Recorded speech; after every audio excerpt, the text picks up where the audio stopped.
Il existe des hommes dont le regard a changé le monde. Des hommes qui ont osé lever les yeux vers le ciel et déclarer que tout ce que l'humanité croyait savoir était faux. Galilée était l'un d'eux.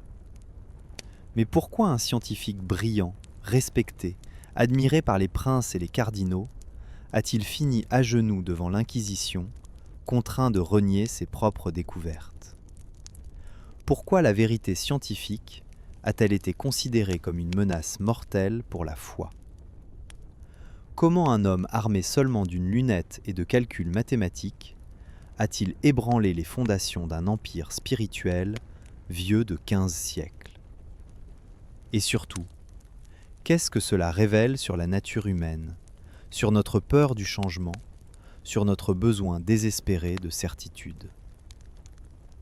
Cette histoire n'est pas seulement celle d'un procès, c'est celle d'une collision frontale entre deux visions du monde. D'un côté, l'Église catholique, gardienne des âmes, convaincue que la Terre immobile trônait au centre de l'univers, comme Dieu l'avait voulu. De l'autre, un mathématicien toscan têtu, persuadé que les nombres et l'observation pouvaient révéler des vérités que même les textes sacrés ignoraient. Entre les deux, des décennies de tensions, de compromis fragiles, de silences calculés, et finalement, une explosion qui allait marquer l'histoire de la pensée occidentale. Mais avant de comprendre pourquoi Galilée fut condamné, il faut d'abord imaginer le monde dans lequel il est né. Un monde où chaque chose avait sa place assignée par Dieu. Un monde où lever les yeux vers les étoiles, ce n'était pas seulement faire de l'astronomie, c'était lire le grand livre de la création divine.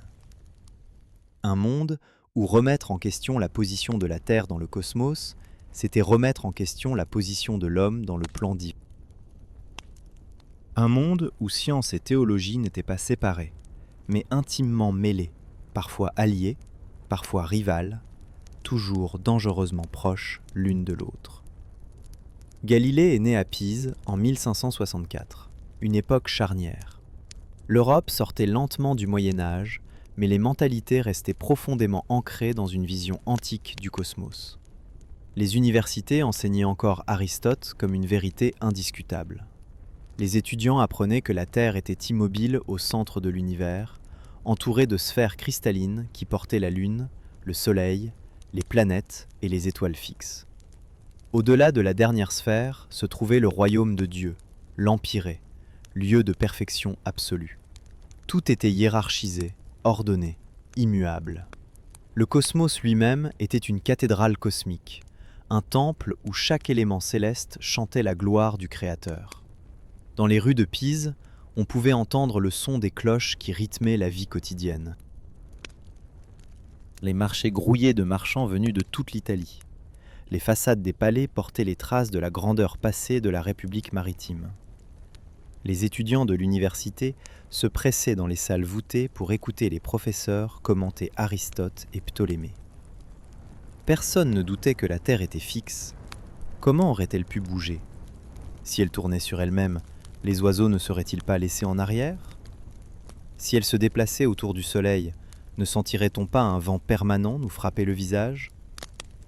Ces objections paraissaient du simple bon sens. Le père de Galilée, Vincenzo Galilei, était musicien et théoricien de la musique. Il avait osé remettre en question les théories musicales antiques, affirmant que l'expérience devait primer sur l'autorité des textes. Cette audace intellectuelle allait marquer profondément le jeune Galilée. Vincenzo enseignait à ses enfants qu'il fallait toujours vérifier par soi-même, ne jamais accepter une vérité simplement parce qu'un ancien l'avait écrite. Il menait des expériences sur les cordes vibrantes, mesurait les longueurs, les tensions, cherchait les rapports mathématiques qui produisaient l'harmonie. Le jeune Galilée observait ces expériences avec fascination. Il apprenait que la nature parlait le langage des mathématiques. Mais Vincenzo était aussi un homme pragmatique. Il savait que la musique ne nourrirait pas une famille. Il voulait que son fils devienne médecin, un métier respectable et lucratif. Galilée fut donc inscrit à l'université de Pise pour étudier la médecine. Il avait 17 ans. Les cours l'ennuyaient profondément. La médecine de l'époque reposait sur la théorie des humeurs, sur des textes antiques, sur des recettes transmises sans vérification. Tout cela lui paraissait stérile, déconnecté de la réalité. C'est par hasard qu'il découvrit sa véritable vocation. Un jour, alors qu'il assistait à une conférence de mathématiques donnée par Ostilio Ricci, un ingénieur militaire, quelque chose s'alluma en lui. Ricci parlait de géométrie, de proportions, de machines. Il montrait comment les mathématiques pouvaient résoudre des problèmes concrets. Galilée fut transporté.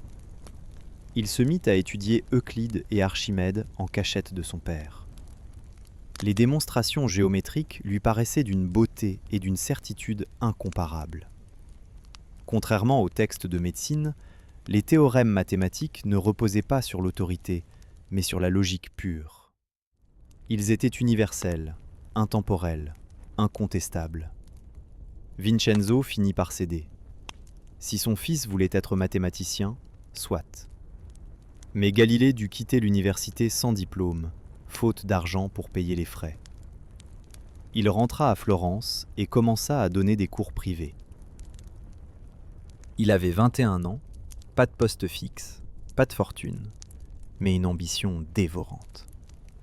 Il voulait comprendre le monde. Il voulait percer les secrets de la nature. Il voulait démontrer que l'univers obéissait à des lois mathématiques que l'homme pouvait découvrir. Ses premières recherches portaient sur des questions techniques. Il inventa une balance hydrostatique pour mesurer la densité des métaux, inspirée par Archimède. Il étudia le centre de gravité des solides. Il calculait, mesurait, vérifiait. Peu à peu, sa réputation se construisit. On disait de lui qu'il était brillant, créatif, mais aussi arrogant et combatif. Il n'hésitait pas à ridiculiser publiquement ceux qu'il jugeait incompétents. Il aimait les joutes intellectuelles, les débats publics, les défis lancés aux autorités académiques. Cette combativité allait lui valoir des ennemis puissants. En 1589, il obtint enfin un poste de professeur de mathématiques à l'université de Pise. Le salaire était modeste, bien inférieur à celui des professeurs de philosophie ou de médecine. Les mathématiques n'étaient pas considérées comme une discipline noble. Elles étaient utiles pour l'architecture, la navigation, l'artillerie, mais elles n'atteignaient pas les sommets de la philosophie naturelle, domaine réservé aux commentateurs d'Aristote. Galilée enrageait de cette hiérarchie. Il était convaincu que les mathématiques étaient la clé pour comprendre la nature, bien plus que les spéculations philosophiques. C'est à Pise qu'il commença ses célèbres expériences sur la chute des corps. Aristote affirmait qu'un objet lourd tombait plus vite qu'un objet léger. Cela paraissait évident. Une pierre tombe plus vite qu'une plume. Mais Galilée soupçonnait que la résistance de l'air faussait l'observation. Il imagina ce qui se passerait dans le vide. Il réalisa des expériences en lâchant des objets de masse différentes depuis des hauteurs variables. Les résultats contredisaient Aristote. Tous les corps tombaient à la même vitesse, indépendamment de leur poids, si l'on négligeait la résistance de l'air. C'était une découverte capitale. Elle montrait que la nature ne se comportait pas comme Aristote l'avait affirmé. Elle montrait que l'expérience devait primer sur l'autorité des textes. Mais cette audace lui valut l'hostilité des professeurs aristotéliciens. Ils ne pouvaient pas accepter qu'un jeune mathématicien remette en question le maître grec. Ils l'accusaient d'arrogance, de manquer de respect aux anciens. Les tensions montèrent. En 1592, le contrat de Galilée à Pise ne fut pas renouvelé. Il se retrouva sans poste, criblé de dettes. Sa situation était désespérée. Heureusement, il trouva refuge à Padoue, dans la République de Venise. L'université de Padoue était l'une des plus prestigieuses d'Europe. Le salaire qu'on lui offrait était 3 fois supérieur à celui de Pise. Surtout, Venise était un État indépendant, jaloux de son autonomie face au pouvoir papal. L'Inquisition romaine y avait moins d'emprise. On pouvait y penser plus librement. Galilée allait passer 18 ans à Padoue, les années les plus heureuses et les plus productives de sa vie. À Padoue, il enseignait la géométrie, l'astronomie, la fortification militaire. Ses cours attiraient des étudiants venus de toute l'Europe. Il était un orateur brillant, capable de rendre les mathématiques vivantes et passionnantes. En dehors de l'université, il menait ses propres recherches. Il s'intéressait à la mécanique, au mouvement des projectiles, aux machines. Il avait installé un atelier chez lui, où il construisait des instruments scientifiques. Il concevait des compas de proportion, des thermomètres rudimentaires, des dispositifs pour mesurer le temps. Sa vie privée était peu conventionnelle. Il ne s'était jamais marié, mais il vivait avec Marina Gamba, une Vénitienne avec qui il eut 3 enfants. 2 filles, Virginia et Livia, et un garçon, Vincenzo. Les filles furent plus tard placées dans un couvent, comme c'était souvent le cas pour les filles illégitimes de familles respectables. Virginia, devenue sœur Maria Céleste, entretiendra une correspondance touchante avec son père jusqu'à sa mort prématurée. Ces lettres révèlent un Galilée père aimant, mais aussi un homme constamment préoccupé par l'argent, les intrigues académiques, sa réputation. En 1604, une nouvelle étoile apparut dans le ciel. On l'appela supernova. Selon Aristote, le monde céleste était immuable, éternel, parfait. Rien ne pouvait y changer. Or voilà qu'une nouvelle étoile surgissait du néant. Les astronomes et les philosophes furent troublés. Galilée donna des conférences publiques sur le phénomène. Il démontra par des mesures de parallaxe que cette nouvelle étoile se trouvait bien au-delà de la Lune, dans la sphère des étoiles fixes, là où rien ne devait changer. C'était un coup porté à la cosmologie aristotélicienne. Si le ciel pouvait changer, alors il n'était pas aussi parfait et immuable qu'on le croyait. Mais c'était encore une anomalie isolée. Le grand bouleversement allait venir de l'invention de la lunette astronomique. En 1609, Galilée apprit qu'un artisan hollandais avait construit un instrument permettant de voir les objets lointains comme s'ils étaient proches. On l'appelait lunette d'approche. L'invention circulait déjà en Europe, mais personne n'avait pensé à la pointer vers le ciel. Galilée comprit immédiatement le potentiel de cet instrument. Il se mit au travail. Il ne se contenta pas de copier les lunettes hollandaises. Il améliora leur conception. Il tailla des lentilles plus grandes, plus précises. Il ajusta les distances entre les lentilles. Il testa différentes combinaisons.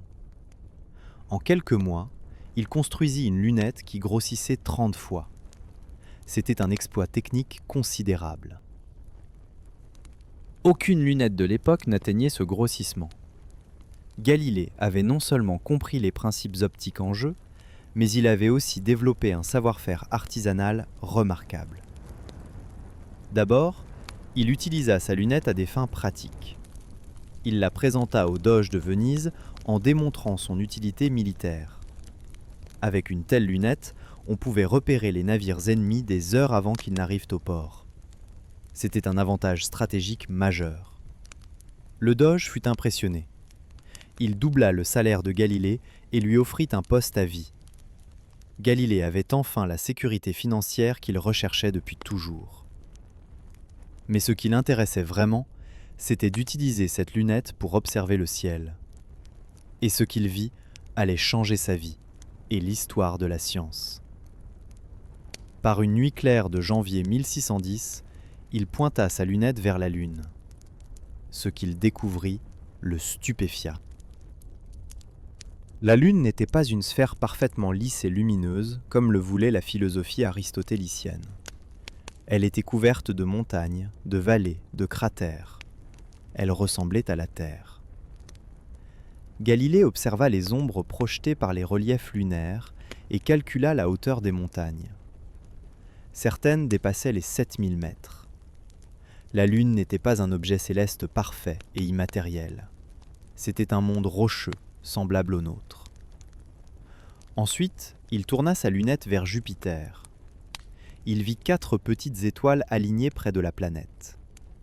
Il les observa nuit après nuit. Elles changeaient de position. Elles tournaient autour de Jupiter. Ce n'étaient pas des étoiles, mais des lunes. Galilée venait de découvrir les 4 plus grands satellites de Jupiter, aujourd'hui appelés satellites galiléens, Io, Europe, Ganymède et Callisto.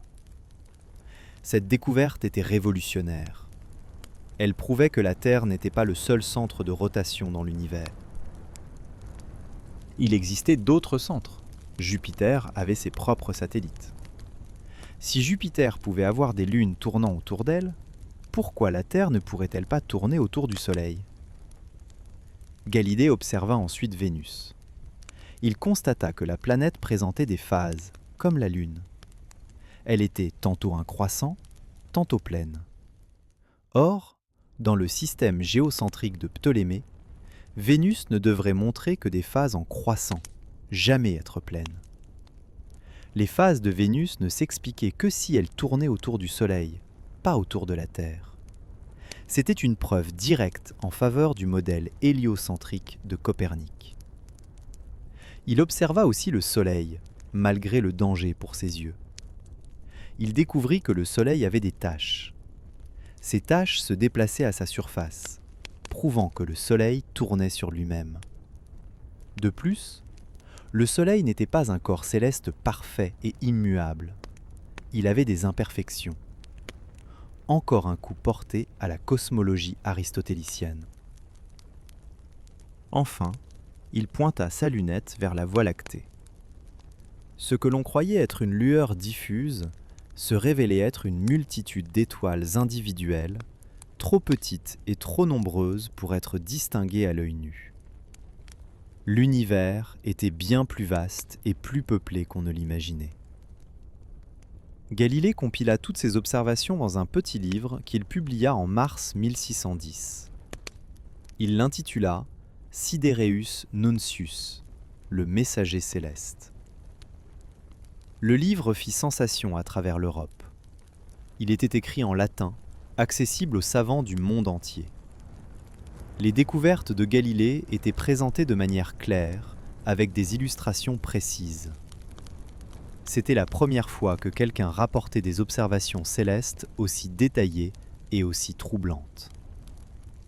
Les réactions furent mitigées. Certains astronomes accueillirent les découvertes avec enthousiasme.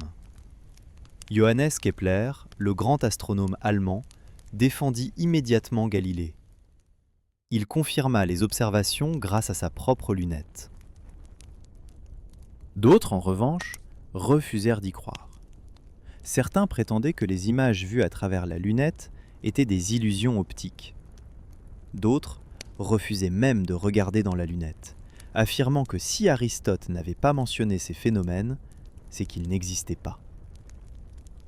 Galilée dut faire face à une opposition féroce de la part des philosophes aristotéliciens. Il voyait en lui un dangereux provocateur qui menaçait tout l'édifice de la philosophie naturelle. Il l'accusait de manquer de formation philosophique, de ne pas comprendre les subtilités de la métaphysique. Pour eux, les mathématiques ne pouvaient pas révéler la véritable nature des choses. Elles n'étaient qu'un outil de calcul, utile pour prédire les positions des planètes, mais incapable de dire comment l'univers était réellement structuré. Mais Galilée ne se laissa pas intimider. Il était convaincu d'avoir raison. Les observations étaient là, indiscutables. Il commença à défendre publiquement l'héliocentrisme copernicien. Copernic avait publié son traité De Revolutionibus Orbium Celestium en 1543, l'année de sa mort. Il y proposait que la Terre tournait sur elle-même et autour du Soleil. Ce modèle permettait de simplifier considérablement les calculs astronomiques. Mais Copernic n'avait jamais prétendu que son modèle décrivait la réalité physique. Il le présentait comme un outil mathématique commode. Et surtout, il avait pris soin d'insérer dans son livre une préface, écrite par un théologien luthérien, Andreas Osiander, qui affirmait explicitement que le modèle héliocentrique n'était qu'une hypothèse mathématique, pas une description de la réalité. Galilée, lui, allait beaucoup plus loin. Il affirmait que le système de Copernic n'était pas seulement un outil de calcul, mais la véritable description de l'univers. La Terre bougeait réellement. Ce n'était pas une fiction mathématique. C'était la réalité physique. Et cette affirmation allait le mettre en conflit direct avec l'Église catholique. Car l'Église avait des raisons théologiques de défendre le géocentrisme. Plusieurs passages de la Bible semblaient affirmer que la Terre était immobile. Dans le livre de Josué, on raconte que Josué, lors d'une bataille, ordonna au soleil de s'arrêter dans le ciel pour prolonger le jour et achever la victoire. Si c'est le soleil qui s'arrête, c'est donc que c'est lui qui se déplace, pas la terre. Dans les psaumes, il est écrit que Dieu a établi la terre sur des fondements inébranlables, qu'elle ne sera jamais ébranlée. Dans l'Ecclésiaste, on lit que le soleil se lève et se couche, et se hâte de retourner à l'endroit d'où il se lève. Ces passages pouvaient être interprétés de manière littérale ou allégorique. Depuis saint Augustin, la tradition chrétienne acceptait que la Bible utilisait parfois un langage métaphorique pour se faire comprendre des hommes. On ne devait pas toujours lire les Écritures au pied de la lettre. Mais la question était délicate. Qui avait le droit d'interpréter la Bible ? L'Église venait de traverser la réforme protestante. Martin Luther et ses disciples avaient affirmé que chaque chrétien pouvait lire et interpréter la Bible par lui-même, sans passer par l'autorité de l'Église. Le Concile de Trente, qui s'était tenu entre 1545 et 1563, avait réaffirmé avec force que seule l'Église avait le droit d'interpréter les Écritures. C'était une question de pouvoir, de contrôle sur les âmes. Dans ce contexte, l'affirmation de Galilée selon laquelle la Terre bougeait prenait une dimension dangereuse. Elle semblait contredire la Bible. Et si un mathématicien pouvait prétendre que la Bible se trompait sur une question de cosmologie, qui empêcherait d'autres de remettre en question d'autres aspects de la doctrine ? Où s'arrêterait la remise en question ? L'Église ne pouvait pas se permettre de laisser un laïc décider du sens des Écritures. C'était une question de survie institutionnelle. Pendant quelques années, Galilée parvint à éviter l'affrontement direct. Il avait des protecteurs puissants. Le grand-duc de Toscane, Cosme II de Médicis, l'avait nommé mathématicien et philosophe de la cour en 1610. Galilée avait quitté Padoue pour Florence. Il avait un salaire confortable, peu d'obligations d'enseignement et beaucoup de temps pour ses recherches. Il fréquentait les cercles cultivés de Florence et de Rome. Il était reçu par les cardinaux et les princes. On admirait son intelligence, son éloquence, ses découvertes. Mais les tensions montaient. En 1613, un dominicain, le père Tommaso Caccini, prononça un sermon à Florence dans lequel il attaqua violemment les coperniciens. Il cita le passage de Josué et déclara que ceux qui prétendaient que la Terre bougeait étaient des hérétiques. Caccini n'avait pas l'autorisation de ses supérieurs pour prononcer ce sermon, et il fut réprimandé. Mais le mal était fait. L'affaire Galilée commençait. Galilée décida de prendre les devants. Il écrivit une longue lettre à Benedetto Castelli, un de ses disciples, dans laquelle il développait ses idées sur les rapports entre science et foi. Cette lettre circula sous le manteau. Galilée y affirmait que la Bible enseignait comment aller au ciel, pas comment va le ciel. Dieu avait donné aux hommes 2 livres, le livre des Écritures et le livre de la nature. Les 2 venaient de Dieu, donc ils ne pouvaient pas se contredire. Mais le livre de la nature devait être lu avec les yeux de la raison et les outils des mathématiques. Quant à la Bible, elle utilisait un langage adapté au peuple simple. Elle ne prétendait pas enseigner la science. Donc, quand la science démontrait quelque chose de certain, il fallait réinterpréter les passages bibliques de manière allégorique. Cette position semblait raisonnable. Elle avait même des précédents dans la tradition chrétienne. Saint Augustin lui-même avait averti qu'il ne fallait pas défendre des interprétations littérales de la Bible si elles contredisaient des vérités évidentes, sous peine de rendre la foi chrétienne ridicule aux yeux des païens. Mais le contexte post-tridentin était différent. L'Église était sur la défensive. Elle ne voulait pas céder un pouce de terrain sur l'interprétation des Écritures. En 1615, Galilée se rendit à Rome pour défendre ses idées. Il pensait pouvoir convaincre les autorités ecclésiastiques de la justesse de ses vues. Il rencontra des cardinaux, des théologiens, des jésuites. Il donna des démonstrations publiques avec sa lunette. Certains furent impressionnés, d'autres sceptiques. Le cardinal Roberto Bellarmino, le théologien le plus influent de l'époque, lui donna un avertissement poli mais ferme. Bellarmino était un homme cultivé, intelligent, prudent. Il avait dirigé le procès de Giordano Bruno, le philosophe italien brûlé vif en 1600 pour hérésie.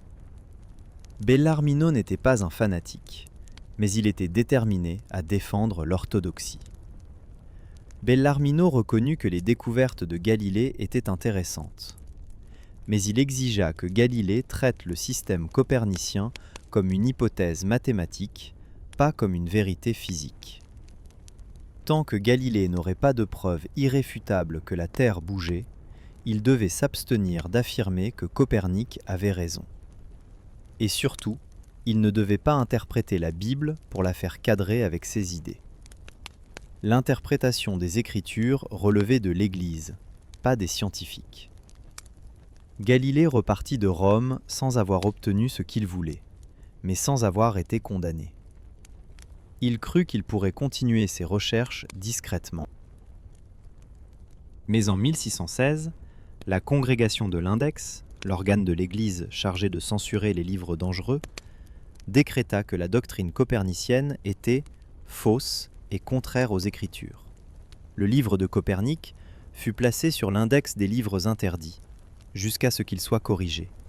Les corrections consistaient essentiellement à ajouter des préfaces et des notes insistant sur le caractère hypothétique du système héliocentrique.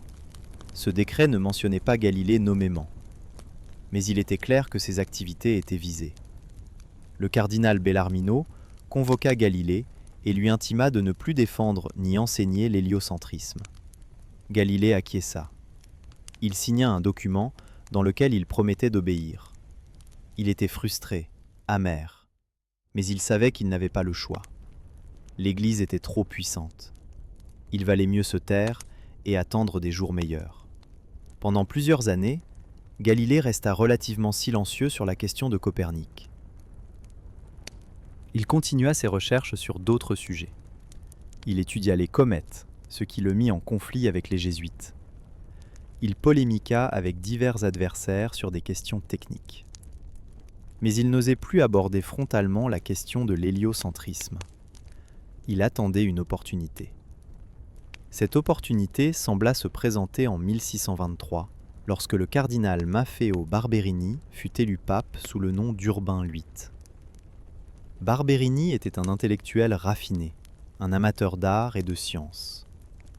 Il avait été un admirateur de Galilée. Ils avaient échangé des poèmes et des lettres. Galilée crut que, sous ce pape ouvert d'esprit, il pourrait enfin publier ses idées sur le système du monde. Il demanda une audience. En 1624, Galilée se rendit à Rome et fut reçu 6 fois par Urbain VIII. Le pape le traita avec affection. Il lui offrit des cadeaux, des médailles, des pensions pour son fils. Mais il ne leva pas l'interdiction de 1616. Il expliqua à Galilée qu'il pouvait discuter du système de Copernic comme d'une hypothèse mathématique, mais pas comme d'une vérité physique démontrée. Surtout, Urbain VIII demanda à Galilée d'inclure dans tout ouvrage sur le sujet son propre argument théologique favori. Dieu, dans sa toute-puissance, aurait pu créer l'univers de n'importe quelle manière pour produire les phénomènes que nous observons. Donc, même si le système de Copernic explique bien les observations, on ne peut jamais être absolument certain qu'il correspond à la réalité, car Dieu aurait pu choisir une autre structure. Cet argument, aujourd'hui appelé l'argument d'Urbain VIII, relativise toute connaissance scientifique et la subordonne à la toute-puissance divine. Galilée repartit de Rome avec l'impression qu'il avait reçu une sorte de permission tacite pour écrire sur Copernic. Il se mit au travail.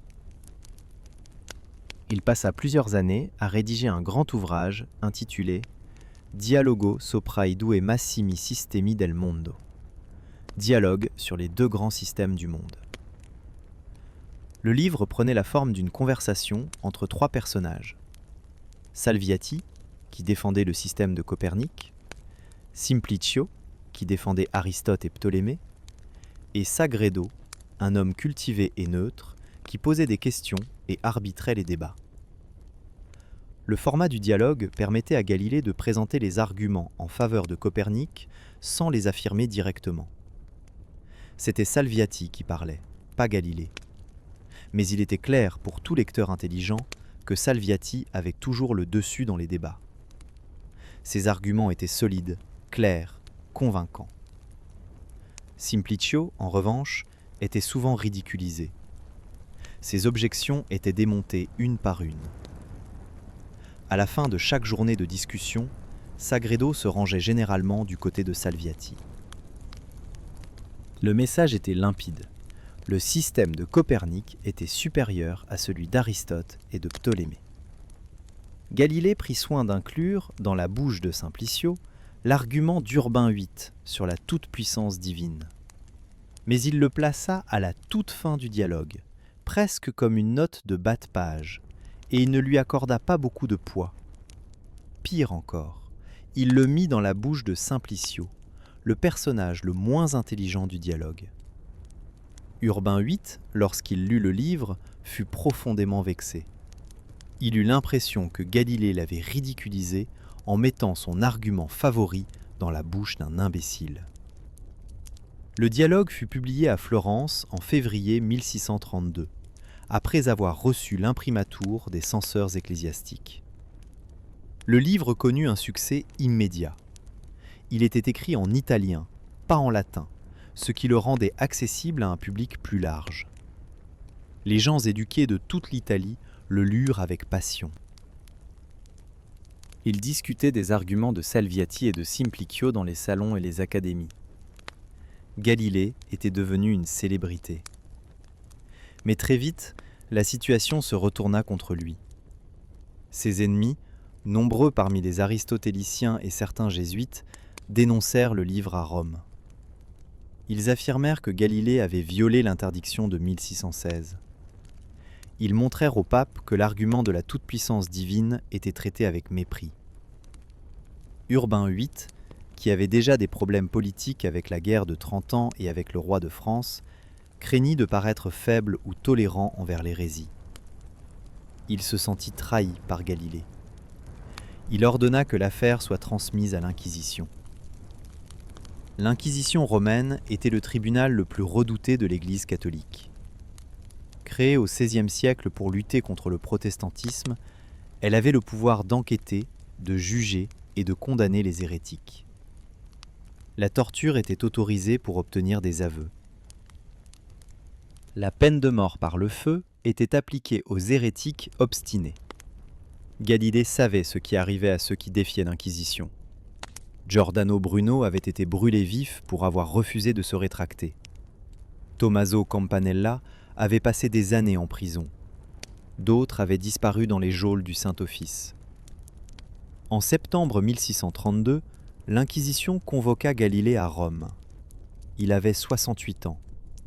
Il était malade, souffrant de hernie, de rhumatisme, de problèmes de vue. Il demanda à être exempté du voyage, invoquant son âge et sa santé. Mais l'Inquisition fut inflexible. Si Galilée ne venait pas, on l'amènerait de force, enchaîné. Le grand-duc de Toscane, son protecteur, ne pouvait rien faire. Face à l'Inquisition, même les princes devaient s'incliner. Galilée arriva à Rome en février 1633. Il fut logé à l'ambassade de Toscane, puis transféré au palais de l'Inquisition. Il ne fut pas jeté dans un cachot, comme on le raconte parfois. Il eut droit à un appartement confortable dans le palais. Mais il était prisonnier. Il ne pouvait pas sortir. Il ne pouvait pas recevoir de visiteurs sans autorisation. Il attendait son procès dans l'angoisse. Le procès commença en avril. Les charges contre Galilée étaient claires. On l'accusait d'avoir violé l'interdiction de 1616. On lui reprochait d'avoir défendu l'héliocentrisme non comme une hypothèse, mais comme une réalité physique. On lui reprochait d'avoir interprété la Bible à sa manière, empiétant sur le domaine réservé de l'Église. On lui reprochait d'avoir ridiculisé l'argument du pape. Et surtout, on le soupçonnait de ne pas croire sincèrement ce qu'il écrivait à la fin du dialogue, où il prétendait soumettre toutes ses idées au jugement de l'Église. Galilée nia avoir violé l'interdiction. Il affirma qu'il n'avait jamais défendu Copernic, mais simplement présenté les arguments des deux côtés. Il prétendit que le dialogue montrait en réalité la faiblesse du système copernicien. C'était un mensonge évident, et les juges le savaient. Mais Galilée espérait s'en sortir par la ruse. Il pensait que s'il montrait sa soumission, on le laisserait partir avec un simple avertissement. Mais l'Inquisition voulait un aveu complet. Les juges le pressèrent de reconnaître qu'il avait défendu Copernic. Galilée finit par céder. Il admit que, redisant son livre, il s'était rendu compte qu'il avait peut-être présenté les arguments coperniciens de manière trop convaincante. Il s'en excusa. Il attribua cela à sa vanité d'auteur, à son désir de briller. Il demanda pardon. Il supplia qu'on lui permette de corriger son erreur, d'écrire une suite au dialogue où il réfuterait les arguments de Salviati. Cette soumission ne suffit pas. Les juges voulaient une rétractation totale et publique. Ils voulaient que Galilée reconnaisse que la doctrine copernicienne était fausse et hérétique. Ils voulaient qu'il jure de ne plus jamais la défendre, ni en parole, ni par écrit. Ils voulaient faire de lui un exemple, pour dissuader d'autres scientifiques de suivre la même voie. Le 22 juin 1633, Galilée fut convoqué dans la grande salle du couvent de Santa Maria sopra Minerva, à Rome. Il fut conduit devant les cardinaux de l'Inquisition. Il était à genoux. On lui lut la sentence. Il était reconnu coupable de véhémente suspicion d'hérésie pour avoir défendu une doctrine déclarée fausse et contraire aux Écritures. Son livre, le Dialogue, était interdit. Il était condamné à la prison à la discrétion de l'Inquisition. Et surtout, il devait abjurer publiquement ses erreurs. Galilée lut alors, d'une voix tremblante, le texte de l'abjuration qu'on lui avait préparé.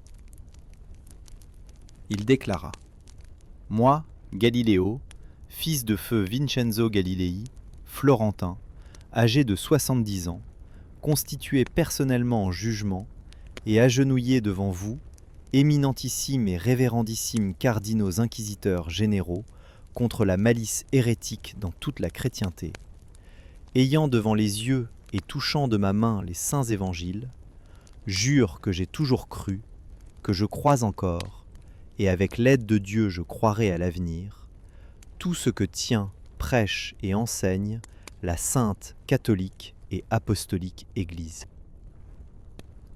Mais comme, après avoir reçu l'injonction de ce Saint-Office d'abandonner entièrement la fausse opinion que le Soleil est le centre du monde et qu'il ne se meut pas, et que la Terre n'est pas le centre du monde et qu'elle se meut, et de ne pas tenir, défendre ni enseigner de quelque manière que ce soit, ni verbalement ni par écrit, la dite fausse doctrine, et après qu'il m'eût été signifié que la dite doctrine était contraire aux Saintes Écritures, j'ai écrit et publié un livre dans lequel je traite de cette doctrine condamnée et j'y apporte des raisons très efficaces en sa faveur, sans y joindre aucune solution, je suis jugé véhémentement suspect d'hérésie, c'est-à-dire d'avoir tenu et cru que le Soleil est le centre du monde et immobile, et que la Terre n'est pas le centre et qu'elle se meut.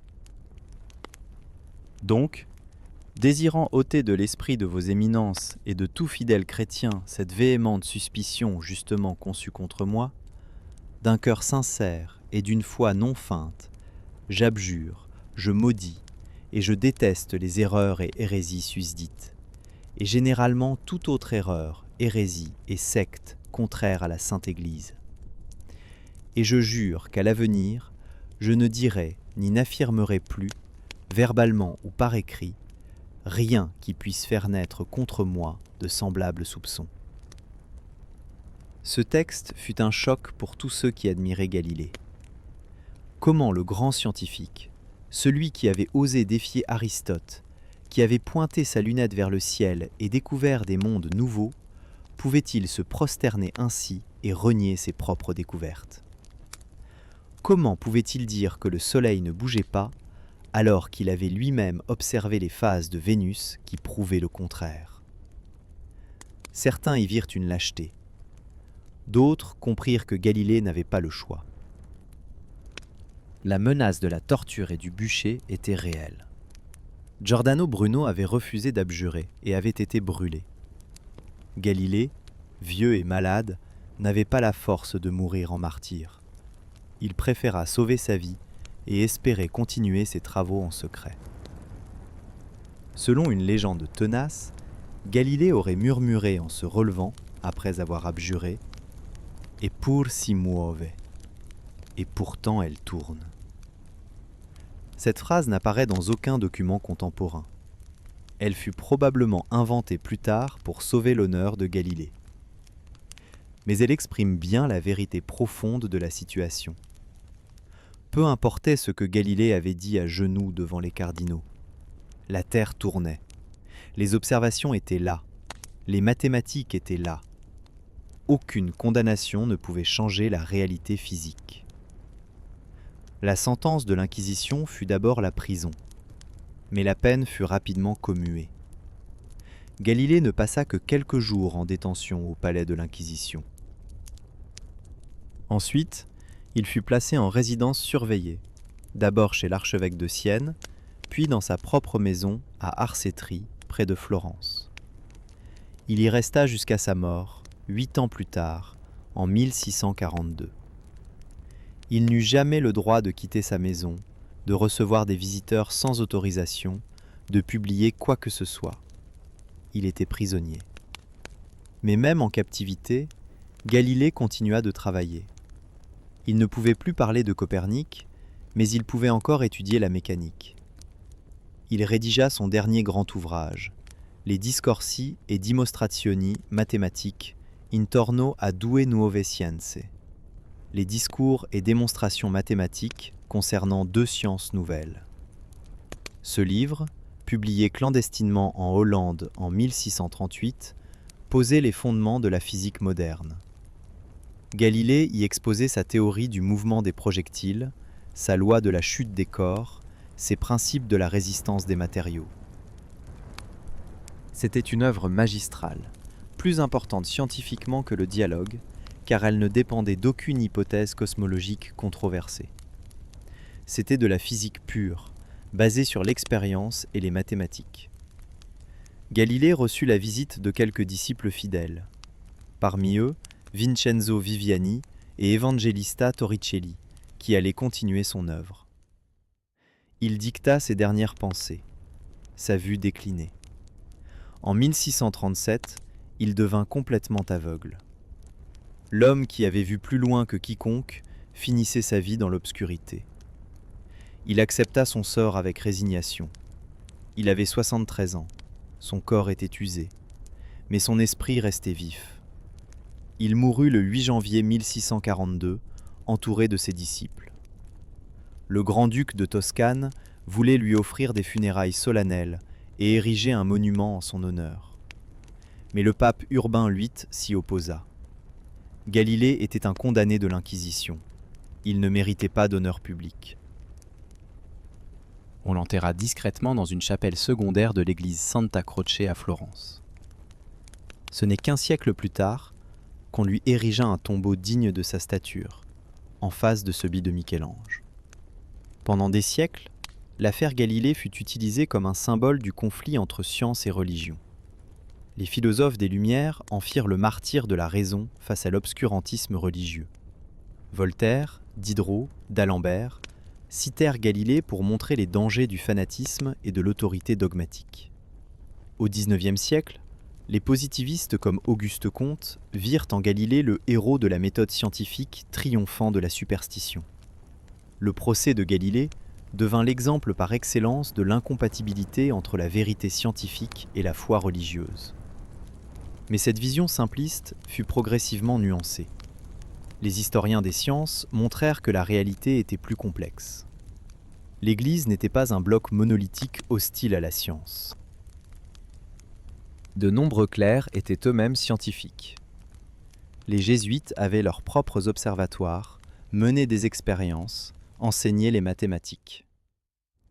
Le père Christophe Clavius, jésuite, avait confirmé les observations de Galilée sur la Lune. Le père Christophe Grinberger, autre jésuite, avait défendu Galilée.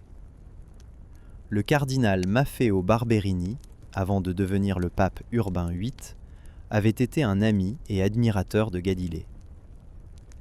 Le problème n'était pas que l'Église rejetait la science en bloc. Le problème était que Galilée avait touché à un point sensible, l'interprétation de la Bible.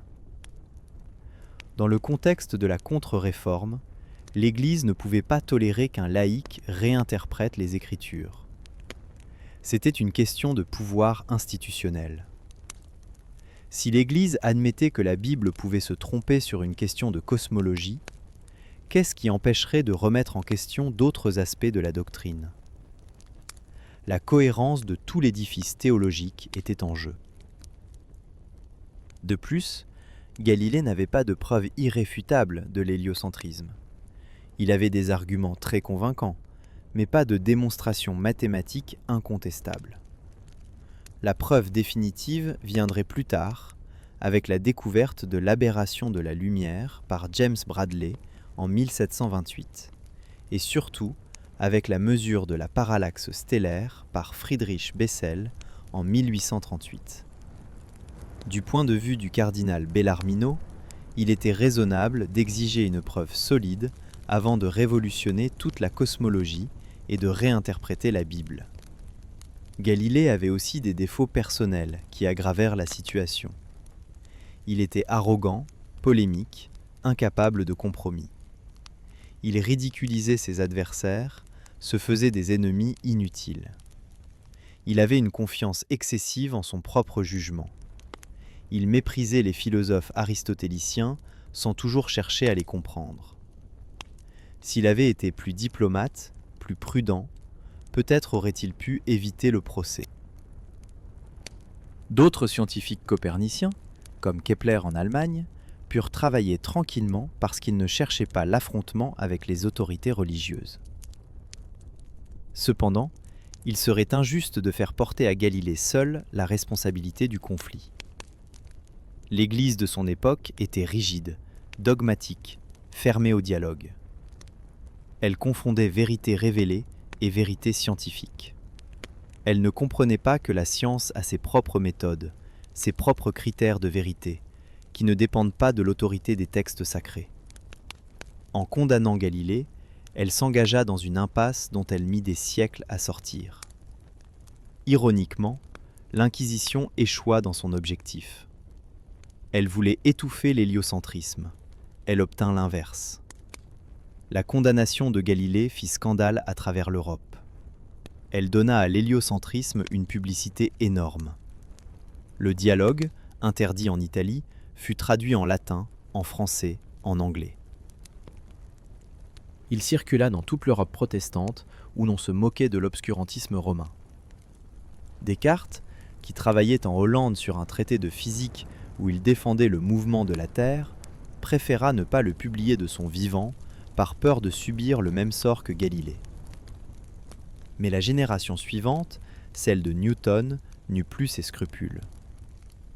En 1687, Newton publia les Principia, où il démontrait mathématiquement la loi de la gravitation universelle et expliquait le mouvement des planètes autour du Soleil. Le système de Copernic était désormais solidement établi. L'Église avait perdu la bataille. Pendant des siècles, l'Église refusa d'admettre son erreur. Les livres de Galilée et de Copernic restèrent à l'index jusqu'en 1835. Ce n'est qu'au XXe siècle que l'Église commença à reconnaître que la condamnation de Galilée avait été une erreur. En 1962, le Concile Vatican II évoqua indirectement l'affaire en affirmant que l'Église devait respecter l'autonomie des sciences. En 1979, le pape Jean-Paul II ordonna la réouverture du dossier Galilée. Une commission d'historiens et de théologiens fut chargée d'étudier l'affaire en profondeur. En 1992, après 13 ans de travaux, la commission rendit ses conclusions. Jean-Paul II prononça un discours dans lequel il reconnut que l'Église avait commis une erreur en condamnant Galilée. Il expliqua que les juges de l'époque n'avaient pas su faire la distinction entre la science et l'interprétation de la Bible. Ils avaient confondu deux domaines qui devaient rester séparés. Le pape présenta des excuses, 359 ans après la condamnation. C'était une réhabilitation tardive, mais symboliquement importante. Pourtant, même cette réhabilitation fut controversée. Jean-Paul II suggéra que Galilée, lui aussi, avait commis une erreur en voulant imposer une réinterprétation de la Bible. Il aurait dû se contenter de présenter ses découvertes comme des hypothèses scientifiques, sans entrer dans le domaine théologique. Cette position revenait à dire que Galilée avait eu tort de vouloir réformer la théologie, même si ses découvertes scientifiques étaient justes. Beaucoup jugèrent cette nuance insuffisante et considérèrent que l'Église n'avait toujours pas pleinement reconnu sa responsabilité. L'affaire Galilée continue aujourd'hui de fasciner et de faire débat. Elle est devenue un mythe fondateur de la science moderne, le récit d'un combat héroïque de la raison contre l'obscurantisme. Mais c'est aussi une histoire humaine, pleine de contradictions, de malentendus, de calculs politiques. Galilée n'était ni un saint, ni un héros sans tache. Il était un homme brillant, ambitieux, parfois vaniteux, souvent imprudent. Ses adversaires n'étaient pas tous des bigots fanatiques. Certains étaient des intellectuels raffinés, sincèrement convaincus qu'ils défendaient la vérité révélée par Dieu. Ce qui rend l'histoire de Galilée si riche, c'est qu'elle touche à des questions universelles. Comment concilier foi et raison ? Qui a le droit de dire ce qui est vrai ? Quelle place donner à l'autorité et à l'expérience ? Comment naviguer entre certitude et doute ? Ces questions n'ont pas de réponse simple. Elles se posent encore aujourd'hui, sous des formes différentes. Il est facile, avec le recul, de condamner l'Église pour avoir persécuté Galilée. Mais il faut se rappeler que l'Église de l'époque était convaincue de détenir une vérité absolue, révélée par Dieu, qu'elle avait le devoir de défendre contre toute erreur. Dans cette logique, laisser circuler des idées fausses, c'était mettre en péril le salut des âmes. C'était une responsabilité écrasante. Les juges de l'Inquisition ne voyaient pas leur rôle comme celui de censeurs obscurantistes, mais comme celui de gardiens de la vérité divine. De même, il est tentant de faire de Galilée un martyr laïque, un héros de la liberté de penser. Mais Galilée n'était pas un athée. Il était un catholique sincère. Il croyait en Dieu, en la providence, en la Bible. Il n'a jamais voulu détruire la religion. Il voulait seulement qu'on cesse de confondre science et théologie. Il pensait que Dieu avait créé deux livres, la Bible et la nature, et que les deux devaient être lus avec les outils appropriés. La Bible avec la foi et la tradition de l'Église, la nature avec l'observation et les mathématiques. Cette position était raisonnable, mais elle était en avance sur son temps. La vraie leçon de l'affaire Galilée, c'est peut-être qu'aucune autorité, si respectable soit-elle, ne devrait avoir le pouvoir d'imposer sa vision de la vérité dans des domaines qui relèvent de l'investigation rationnelle. La science doit être libre de suivre ses propres méthodes, de remettre en question les idées reçues, de proposer des théories audacieuses. En retour, la science doit accepter ses propres limites, reconnaître qu'elle ne répond pas à toutes les questions, surtout pas aux questions de sens, de valeur, de but de l'existence. L'histoire de Galilée nous rappelle aussi la fragilité de la vérité. Même quand on a raison, il n'est pas toujours facile de convaincre. Les faits ne parlent pas d'eux-mêmes. Ils doivent être interprétés, mis en contexte, intégrés dans un système de pensée cohérent. Galilée avait des observations solides, mais il lui manquait une théorie physique complète pour les expliquer. Il ne comprenait pas vraiment pourquoi les planètes tournaient autour du Soleil. Il ne pouvait pas expliquer ce qui maintenait la Terre en mouvement. Ces lacunes permettaient à ses adversaires de douter de ses conclusions. Ce n'est qu'avec Newton, 45 ans après la mort de Galilée, que tout s'est mis en place. Newton a montré que les mêmes lois physiques, les lois du mouvement et la loi de la gravitation, expliquaient aussi bien la chute d'une pomme sur Terre que l'orbite de la Lune autour de la Terre, et celle des planètes autour du Soleil. Il a unifié la physique terrestre et la physique céleste, détruisant définitivement la barrière aristotélicienne entre le monde sublunaire et le monde supralunaire. Avec Newton, l'héliocentrisme n'était plus seulement une hypothèse commode, mais une conséquence nécessaire des lois de la nature. Pourtant, même après Newton, l'Église maintint sa condamnation de l'héliocentrisme pendant plus d'un siècle. Ce n'est qu'en 1822 que l'Église autorisa enfin l'enseignement de l'héliocentrisme comme une vérité physique, et non plus comme une simple hypothèse. En 1835, les œuvres de Copernic et de Galilée furent retirées de l'index. Mais il n'y eut jamais, au XIXe siècle, d'excuses formelles ni de réhabilitation officielle de Galilée. L'inertie institutionnelle est une force puissante.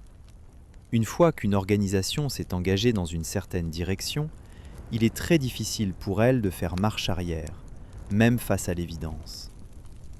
Admettre une erreur, c'est remettre en question sa propre autorité, sa crédibilité, sa légitimité. Pour l'Église catholique, qui se présentait comme la gardienne infaillible de la vérité révélée, reconnaître qu'elle s'était trompée sur une question aussi importante était presque impossible. Il a fallu attendre le XXe siècle et un changement profond dans la conception que l'Église avait d'elle-même pour que cette reconnaissance devienne possible. L'affaire Galilée a eu des conséquences durables sur les rapports entre science et religion en Occident. Elle a contribué à créer un fossé entre ces deux sphères de la pensée. Dans les pays catholiques, la science a souvent été perçue comme potentiellement dangereuse pour la foi. Les savants ont appris à se méfier de l'Église, à éviter les sujets sensibles, à séparer leur vie spirituelle de leur travail scientifique. Dans les pays protestants, où l'autorité de l'Église était plus faible et plus fragmentée, la science a pu se développer plus librement. Ce n'est pas un hasard si la révolution scientifique du XVIIe siècle s'est épanouie surtout en Angleterre, en Hollande et en Allemagne, tandis que l'Italie, autrefois à la pointe de la science européenne, a stagné. En même temps, l'affaire Galilée a renforcé l'idée que la science et la religion étaient intrinsèquement en conflit. Cette idée, popularisée par les Lumières et le positivisme du XIXe siècle, est aujourd'hui remise en question par de nombreux historiens et philosophes. Ils soulignent que la relation entre science et religion est beaucoup plus nuancée et complexe qu'un simple affrontement.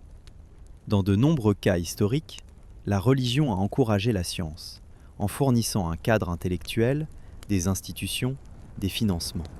Inversement, de nombreux scientifiques ont été profondément religieux et ont vu dans leur découverte une manière de mieux comprendre l'œuvre de Dieu. Mais le cas de Galilée reste un avertissement. Il montre ce qui peut arriver quand une institution religieuse prétend avoir autorité sur des questions empiriques qui relèvent de la science. Il montre aussi le danger de mélanger vérité révélée et vérité scientifique. Ces deux types de vérités ne jouent pas le même rôle, ne reposent pas sur les mêmes fondements, ne répondent pas aux mêmes critères de validation. Les confondre mène inévitablement au conflit. La figure de Galilée continue d'inspirer les scientifiques et les défenseurs de la liberté de penser. Il est devenu le symbole d'un individu courageux qui ose défier l'autorité au nom de la vérité. Des statues lui ont été érigées, des universités et des observatoires portent son nom, des missions spatiales lui ont rendu hommage. En 1989, la NASA a lancé la sonde Galileo pour explorer le système de Jupiter et ses lunes, celle-là même que Galilée avait découverte 379 ans plus tôt. Pourtant, Galilée était loin d'être parfait. Il s'est trompé sur de nombreux points scientifiques. Il a rejeté l'idée des orbites elliptiques de Kepler, préférant s'accrocher aux orbites circulaires. Il n'a jamais compris le rôle des marées, qu'il attribuait au mouvement de la Terre, alors qu'elles sont causées par l'attraction gravitationnelle de la Lune. Il a été injuste envers certains de ses collaborateurs, notamment envers le mathématicien Simon Mayer, qu'il a accusé de plagiat. Il a été vaniteux, querelleur, parfois mesquin. Mais ses défauts n'enlèvent rien à sa grandeur. Galilée a été un pionnier, un homme qui a osé regarder le monde avec des yeux neufs. Il a été le premier à comprendre que la nature pouvait être étudiée scientifiquement, par l'observation systématique et l'analyse mathématique. Il a été le premier à utiliser un instrument, la lunette, pour étendre les capacités de l'œil humain et révéler des aspects cachés de la réalité. Il a été le premier à formuler les lois du mouvement d'une manière précise et quantitative. En ce sens, il a vraiment été, comme on l'a souvent dit, le père de la science moderne. Son influence sur les générations suivantes fut immense. Descartes, qui lut le dialogue pendant qu'il travaillait sur sa propre physique, fut profondément marqué par l'approche de Galilée. Newton s'appuya explicitement sur les travaux de Galilée pour développer sa théorie du mouvement.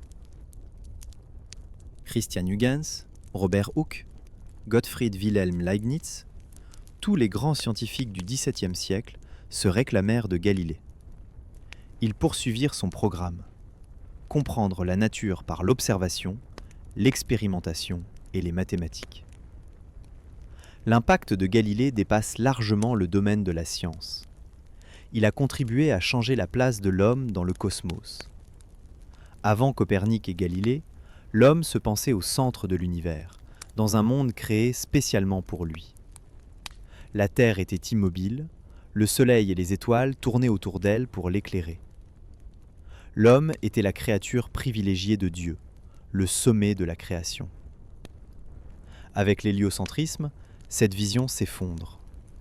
La Terre n'est qu'une planète parmi d'autres, tournant autour d'une étoile ordinaire, dans une galaxie qui contient des milliards d'étoiles, dans un univers qui contient des milliards de galaxies. L'homme n'est plus au centre. Il est à la périphérie, sur une planète minuscule, perdue dans l'immensité du cosmos. Cette révolution copernicienne, comme on l'appelle, a eu un impact psychologique et philosophique profond. Elle a forcé l'humanité à repenser sa place dans le monde. Elle a été un choc pour l'orgueil humain. Mais elle a aussi été libératrice. Si l'homme n'est pas au centre de l'univers, s'il n'est pas le but unique de la création, alors il est libre de définir lui-même son destin. Il n'est plus prisonnier d'un plan divin rigide. Il peut explorer, découvrir, créer. Cette idée de la libération par la connaissance est au cœur de l'héritage de Galilée. Il a montré que l'homme, par l'usage de sa raison et de ses instruments, pouvait percer les secrets de la nature. Il n'était pas condamné à accepter passivement les vérités transmises par la tradition. Il pouvait interroger le monde, le mesurer, le comprendre. Cette confiance dans le pouvoir de la raison humaine allait devenir le fondement de la modernité. Mais la modernité a aussi ses ambiguïtés. En démystifiant le cosmos, en le réduisant à un mécanisme régi par des lois mathématiques, la science a parfois contribué à désenchanter le monde. Les étoiles ne sont plus des êtres divins, mais des boules de gaz incandescents. La Lune n'est plus une déesse, mais un satellite de roche. Le Soleil n'est plus un dieu, mais une réaction thermonucléaire. Ce désenchantement a pu laisser un vide, un sentiment de perte de sens. Si l'univers n'est qu'un mécanisme aveugle, quelle place pour la beauté, le sens, la spiritualité ? C'est une question que Galilée lui-même n'a pas vraiment affrontée. Pour lui, comprendre les lois de la nature, c'était encore une manière de glorifier Dieu. Les mathématiques étaient le langage dans lequel Dieu avait écrit le livre de la nature.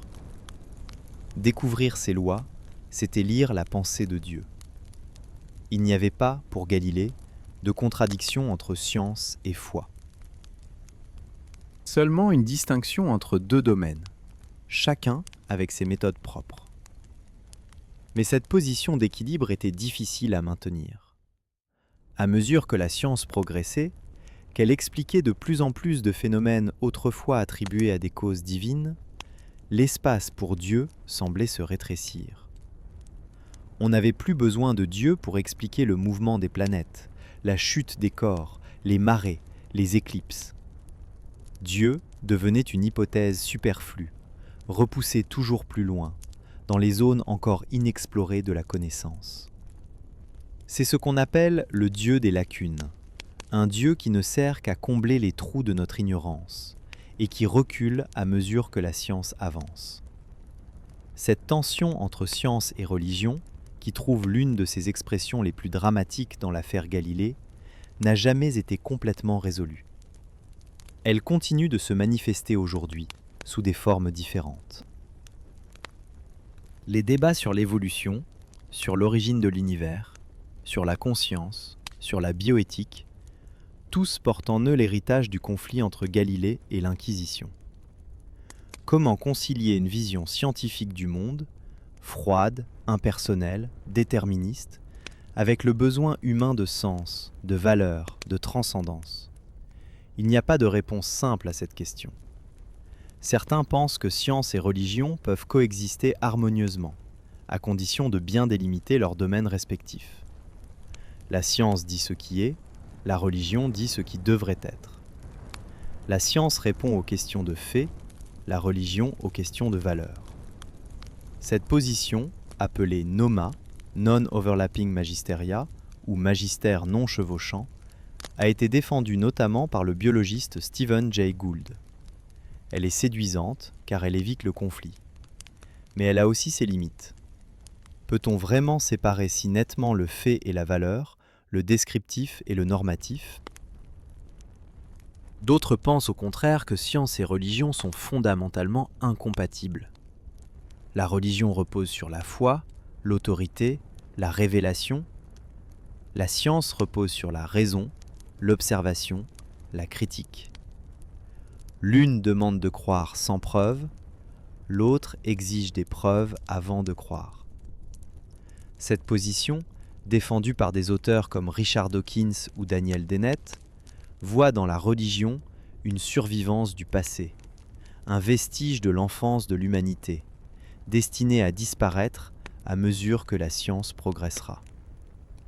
Entre ces deux extrêmes, il y a une multitude de positions intermédiaires. Beaucoup de scientifiques sont religieux, et beaucoup de croyants acceptent les découvertes de la science sans y voir de menace pour leur foi. Ils considèrent que Dieu a créé un univers régi par des lois naturelles, et que comprendre ces lois, c'est mieux comprendre l'œuvre de Dieu. C'était, au fond, la position de Galilée. Le véritable problème, ce n'est pas la science en elle-même, ni la religion en elle-même.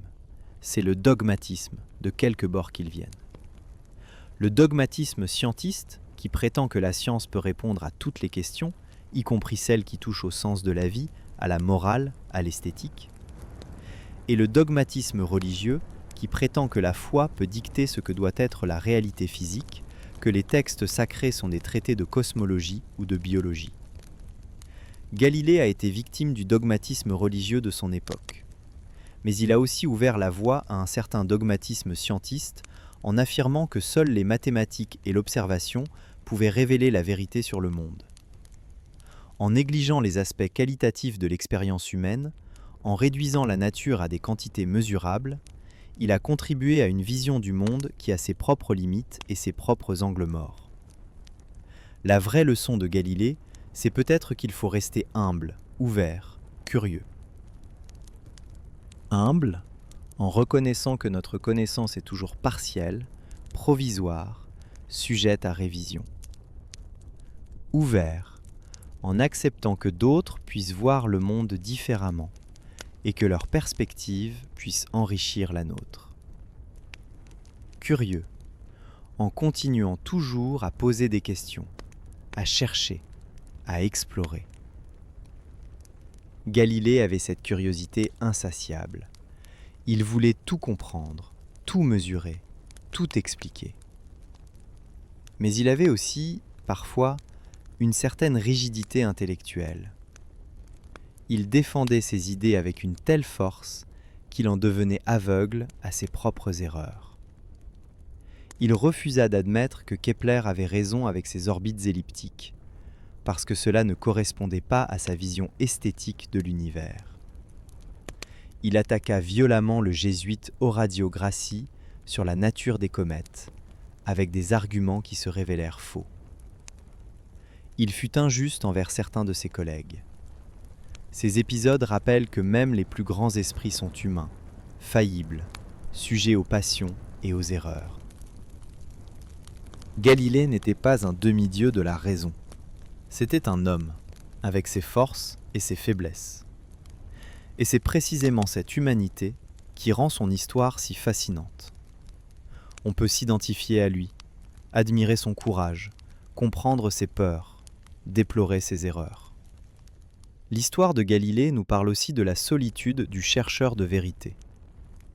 Galilée a passé une grande partie de sa vie isolé, incompris, combattu. Il a dû affronter l'hostilité de ses pairs, la méfiance de l'Église, les limitations de sa propre condition physique. Vers la fin de sa vie, aveugle et captif, il a dû se sentir terriblement seul. Ses plus grands triomphes scientifiques étaient derrière lui. Son œuvre majeure, le dialogue, était interdite. Ses ennemis avaient gagné. Pourtant, il n'a jamais renoncé. Même en captivité, même aveugle, il a continué à penser, à écrire, à enseigner. Il a dicté ses dernières idées à ses disciples. Il a terminé les Discorsi, son testament scientifique. Il a montré qu'on peut perdre toutes les batailles extérieures et pourtant remporter la victoire intérieure, celle de rester fidèle à soi-même, à sa quête de vérité. Cette fidélité à la vérité, coûte que coûte, est peut-être l'aspect le plus admirable de la vie de Galilée. Il aurait pu choisir la facilité, se taire, accepter l'orthodoxie, vivre tranquille. Beaucoup l'ont fait. Mais il a choisi de parler, de défendre ce qu'il croyait vrai, même au risque de tout perdre. Et même quand il a été forcé d'abjurer, on sent qu'au fond de lui, il n'a jamais cédé. Il a prononcé les mots qu'on exigeait de lui, mais son esprit restait libre. Cette liberté intérieure, cette capacité à penser par soi-même malgré les pressions extérieures, c'est ce que Kant appellera plus tard l'Aufklärung, les Lumières. Sapere aude, ose savoir, ose penser par toi-même. Ne te contente pas de répéter ce qu'on t'a enseigné, ne te soumets pas aveuglément à l'autorité. Utilise ta propre raison. C'est le message des Lumières, et c'est aussi le message de Galilée. Ce message reste d'une actualité brûlante. À notre époque aussi, nous sommes confrontés à des autorités qui prétendent détenir la vérité, à des idéologies qui exigent notre soumission, à des pressions sociales qui nous poussent à nous conformer. La tentation est grande de céder, d'accepter le discours dominant, de ne pas faire de vagues. Mais l'exemple de Galilée nous rappelle qu'il y a des moments où il faut avoir le courage de dire non, où il faut affirmer ce qu'on croit vrai, même si c'est impopulaire, même si c'est dangereux. Bien sûr, cette attitude a ses dangers. On peut se tromper. On peut confondre obstination et courage, arrogance et indépendance d'esprit. Galilée lui-même en est la preuve.